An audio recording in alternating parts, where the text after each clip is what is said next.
जहां किलोत्रान भलेसा में लगातार बारिश के बाद एक आशियाना ढह गया है। बताया जा रहा है कि गुलाम कादिर बट का मकान पूरी तरह से मलबे में तब्दील हो गया। हादसे में 2 महिलाएं घायल हुई हैं, जिन्हें आनन फानन में अस्पताल में भर्ती करवाया गया। लगातार मौसम खराब रहने की वजह से प्रशासन लोगों से सावधान रहने की अपील कर रहा है।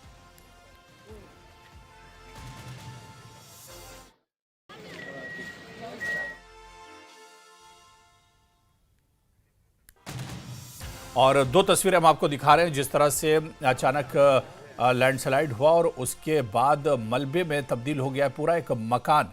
पूरा मकान जिस तरह से गिरा, और इसमें बताया जा रहा है कि 2 महिलाएं घायल हुई हैं, जिन्हें इमरजेंसी ब्लॉक में भर्ती कराया गया है, उन्हें हॉस्पिटल ले जाया गया है। तो डोडा के किलोत्रान में यह हादसा पेश आया, जहां मलबे में तब्दील हुआ है पूरा आशियाना।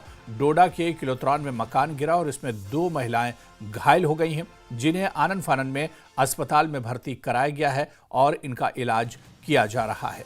किस तरह के से भरभरा कर ये पूरा मकान गिरा है और इस मकान के गिरने से 2 महिलाएं घायल हो गई हैं।